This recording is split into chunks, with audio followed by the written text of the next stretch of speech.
عاوز استراتيجية مضمونة تزود بيها العائد من استثمارك في البورصة من غير ما تزود مخاطرة. هشارك معاك النهاردة طريقة بستخدمها ممكن تضاعف العائد بتاعك بدون مضاربة، مع مثال من البورصة المصرية. فلو كنت لسه مبتدئ في التداول أو حتى عندك شوية خبرة، الطريقة دي هتفيدك جدا.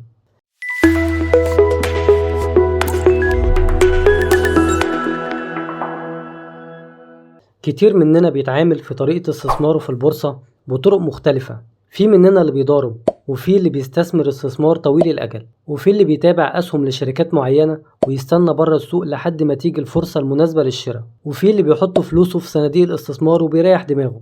وبيختلف طريقة توزيع المحفظة الاستثمارية باختلاف الأفراد وهدفهم وطبيعة شخصياتهم. والنهاردة هشارك معاك طريقة بستخدمها في إدارة المحفظة الاستثمارية بتاعتي في البورصة، والطريقة دي هتنفع أكتر مع المستثمر طويل الأجل، وتخليك تتحكم أكتر في عواطفك وتسيطر على الخوف من نزول السهم أو حتى الطمع في حالة صعود السهم لصعود أكبر. يلا بينا نبدأ بدون مقدمات طويلة. الطريقة هي الشراء عند القاع والبيع عند القمة، والطريقة دي بالرغم من بساطتها إلا إنها مهمة جدا.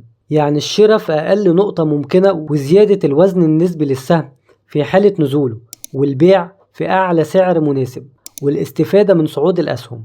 يعني إيه الكلام ده؟ وإزاي أحدد إن ده سعر كويس للشراء وأزود منه عدد الأسهم؟ وإمتى أحدد سعر البيع وأكون عارف أو متأكد بنسبة معينة إن السهم مش هيزيد عن كده؟ يعني أعرف إزاي إن ده قمة أبيع وإن ده قاع أشتري؟ دوس لايك الأول وهقولك إزاي. لو افترضنا إن بعد دراسة السوق كويس ودراسة الأسهم اللي هتشتريها طبعا، وإني اشتريت 4 أسهم في قطاعات مختلفة، ده عشان أوزع وأنوع الاستثمارات وأقلل المخاطرة، واخترت أحسن سهم في كل قطاع من القطاعات اللي نويت أستثمر فيها. ده طبعا بعد ما حددتهم بناء على الشروط والمعايير المناسبة ليا، زي إن تكون الشركة قوية ماليا وعندها أصول وبتكسب على مدى السنين اللي فاتت، وبتوزع جزء من أرباحها بشكل سنوي على هيئة كوبونات. مع التداول وآلية السوق من عرض وطلب، أداء الأسهم دي هتختلف بين ارتفاع وانخفاض. وهنا هنحدد نسبة مهمة جدا أنا بشتغل بيها، وهي نسبة 20% ارتفاع و10% انخفاض، لأن احنا هدفنا يكون عندنا أسهم كتير من الشركات القوية دي اللي احنا اخترناها في الأول. يعني لما السهم يكون مثلا ب100 جنيه ويزيد ل120 جنيه، كده أنا كسبت 20% من قيمة أسهمي، وهنا هبيع نص الأسهم اللي معايا واحتفظ بالنص التاني، وهكون طالع بمتوسط 10% من إجمالي استثماري في السهم ده. وفي نفس الوقت بافتراض إن السهم ده نفسه نزل وبقى ب90 جنيه، كده السهم خسران بنسبة 10%. وفي الحالة دي بشتري ضعف عدد الأسهم اللي معايا، لأنه سعره كويس جدا للشراء، وفي الحالة دي بيكون المتوسط 95 جنيه لكل سهم. وبكده أنا بستفيد بطلوع الأسهم ونزوله من خلال مدة الاستثمار اللي أنا بحسبها لنفسي، وهي سنة مثلا. لأن لما السهم بيطلع ببيعه واكسب، ولما السهم بينزل بشتريه بسعره القليل وبعمل متوسط سعر شراء أقل. فلما السهم بيطلع تاني بزود ربحي، لأن السهم تكلفته عليا قلت. وده بيفيدني في حاجة تانية، وهي نسبة عائد التوزيع على السهم. يعني لو رجعنا لنفس المثال، أنا شاري 1000 سهم بسعر 100 جنيه للسهم الواحد، ولما السهم طلع ل120 جنيه بعت نص الكمية، فال500 سهم في 120 جنيه يعني 60,000 جنيه. وجه السهم بعد كده بعد أي مدة معينة نزل لحد 90 جنيه، هنا بشتريه تاني. ولو افترضنا ان انا اشتريت بنفس قيمة الفلوس اللي انا بعت فيها في الاول، فانا في الحالة دي هشتري 670 سهم. يبقى اجمالي عدد الاسهم اللي عندي حاليا من السهم ده 1170 سهم، بدل ما كان معايا 1000 سهم بس في بداية الاستثمار. وزي ما اتفقنا ان انا هختار الاسهم اللي بتوزع الارباح بتاعتها على هيئة كوبونات، وافترضنا ان السهم ده وزع 10 جنيه ارباح، فانا هنا في الحالة دي هاخد الارباح على 1170 سهم مش على 1000 سهم، فهتكون توزيعات الأرباح للسهم 11700 جنيه بدل من 10000.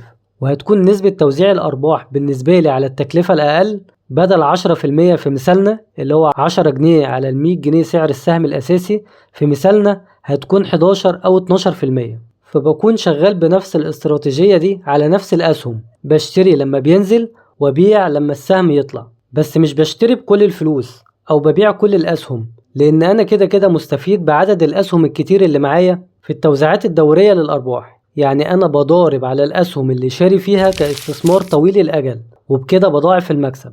المكسب العادي بتاعي باحتفاظي بالسهم والحصول على التوزيعات، وفي نفس الوقت بستفيد من تقلبات الأسعار وتذبذب مؤشر الأسهم، وبزود عدد الأسهم اللي معايا أو بقلل التكلفة عليا بعمل متوسطات. وهنا لازم أنوه إنك لازم تكون عارف السهم ده نزل ليه.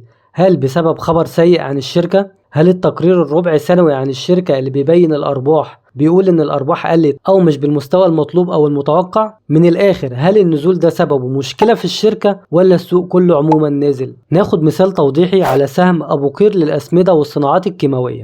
أنا كنت شاري السهم ده بسعر كان كبير، ودي غلطة بحذر منها كل الناس، لأن أنا كنت شاري السهم ده بناء على توصية حد من جروب في الفيسبوك. فأنا كنت شاري السهم ده وهو في قمة، وكان سعره كبير، وكان أعلى من 70 جنيه للسهم الواحد. بس عشان كنت بشتري على مراحل، كان لما بينزل السهم بشتريه لحد ما وصلت المتوسط سعر 59 جنيه ونص تقريبا، لحد النص التاني من 2024 وأزمة انقطاع الكهرباء ووقف المصانع بسبب مشكلة إمدادات الغاز اللي الشركة بتعتمد عليه في الإنتاج. السهم نزل تاني لحد 53 جنيه ونص في شهر 7 اللي فات. اشتريت منه تاني لحد ما وصل المتوسط بتاعي حوالي 57 جنيه. وفي شهر أكتوبر قبل استحقاق الكوبون بتاع السهم اللي كان 7 جنيه ونص على 3 مراحل، السهم وقتها وصل 64 جنيه. ساعتها بعت نص الأسهم اللي في المحفظة، لأن أنا كنت كسبان من الفرق اللي هو من 64 جنيه لحد 57 جنيه المتوسط بتاعي اللي كان حوالي 7 جنيه، يعني تقريبا نفس قيمة الكوبون اللي باخده في السنة، أو بلغة تانية بعت بمكسب 12.5%. لاحظ أنا كنت شاريه في الأول أصلا ب71 جنيه ونص بسبب تسرعي، اشتريت السهم وهو في قمة، بس طلعت في الآخر كسبان.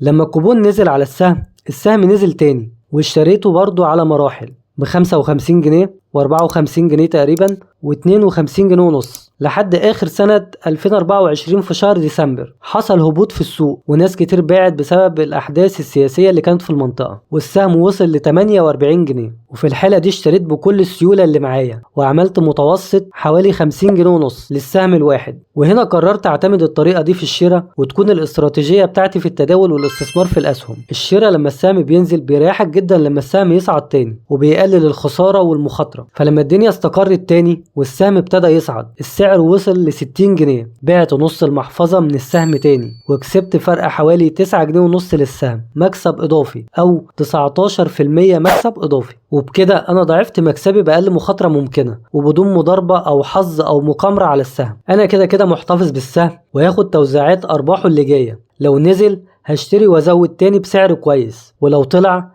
هبيع جزء واكسب مكسب حلو فيه، ويوفر معايا سيولة لسهم تاني نزل فاشتريه بسعر كويس، وهكذا. عشان كده بقولك لازم تنوع محفظتك، وياريت تشتري على دفعات مش مرة واحدة. بعد مرور مدة وليكن سنة مثلا، انت فعليا ممكن تضاعف مبلغ الاستثمار اللي داخل بيه في البورصة. لو وصلت لحد هنا حابب اشكرك.